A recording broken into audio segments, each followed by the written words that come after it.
Hello, my name is Grant Fritchie. I'm the Scary DBA. I work for Redgate Software. Today I want to talk to you about test-driven development, TDD.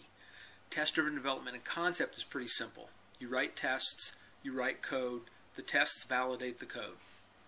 Not hard. T-SQL has always been a bit more difficult. There's been multiple attempts at setting up T-SQL test-driven development, and they've always been very problematic, difficult to use, difficult to implement, a lot of work. Frequently, to set them up, you had to go outside of T-SQL, which sort of violates some of the rules behind TDD. There's a new tool from Redgate Software, SQL Test. It's built on top of T-SQL T, which is an open source T-SQL unit testing software, which is pretty cool. It works real nicely. It's brand new. It's good to go.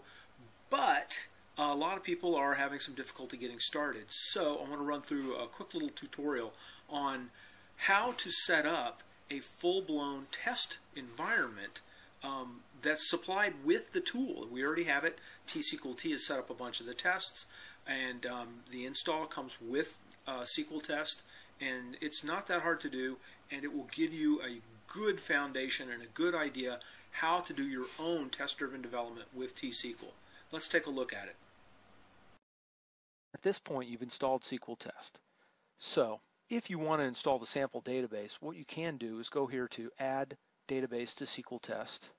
And if you'll notice, you get the list of databases, but then down at the bottom is Install Sample Database.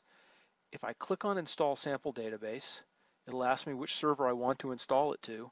If I click OK, it will then do the install of the sample database.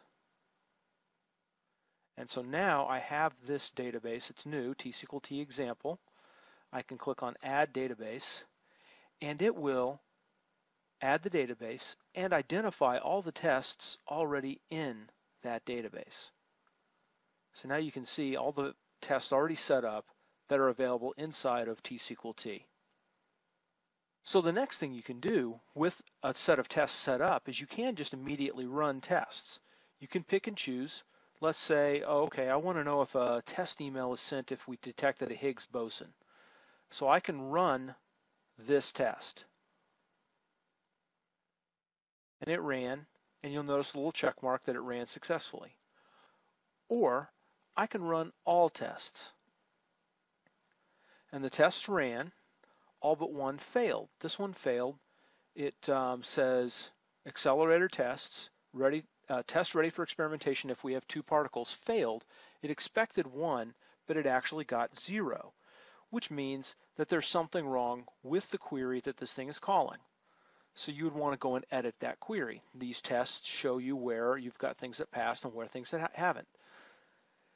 So the question isn't simply like, okay, cool, I've got a bunch of tests. The question is, how do I use these things? How do I set up my own test? What does this stuff do for me?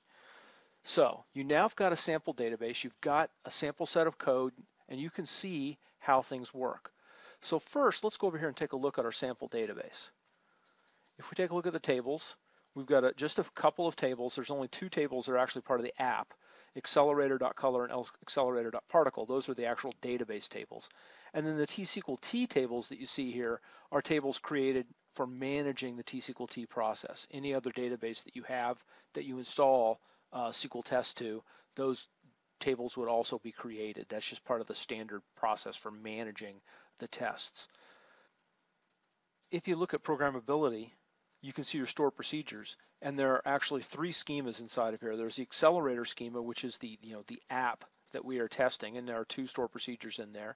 And then there are the accelerator tests, which are our tests for our accelerator app. And then there are the T-SQL T stored procedures for managing all the stuff.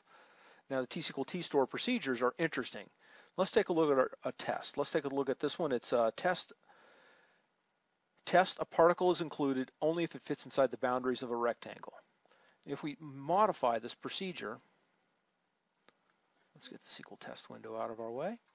If we modify this procedure, what we see here is a series of statements that lead to running a query and then doing an assert. Now the beautiful thing here is that first off, you can create a fake table. This is cool. What this means is that you can mask one of your tables inside of this test, load fake data into it that's going to be consistent, and then run the test against it without having to worry about modifying the data inside of your existing structures, or worse yet, violating foreign key constraints, primary key constraints, changing the identity columns, any of these other crazy things. You don't have to sweat this, because this test will create a fake table for you for that one table. It'll run it for the test, then it will go away. Fun stuff. Obviously, you create the fake table, you load data into it, you run the check that you're trying to check, right? And then you select into the expected from the actual, insert extra data into the expected, and then compare the two using an assert equals table. And that validates two tables to make sure that they're the same. So you get data checking inside of this, not simply, did this store procedure run, but did the data come out the way I expected it to? You can make these kinds of checks, and that's all what it's about. The key point is to learn how to use the various T-SQL-T setup processes that let you create fake views, watch store procedures, see how things come out, do the various asserts to validate that stuff is actually working. And it's all of these that are going to make a real difference in what you can deliver. And you learn it all from the sample database. So I would recommend installing the sample, walking through, understanding how it's working, why it's doing what it's doing, how to make changes to your code to use the validations the way that it lays stuff out, because that'll make a real difference in your learning ability and your ability to apply it to your own TDD. Okay, happy testing. My name is Grant Fritchie. I am the Scary DBA. I work for Redgate Software.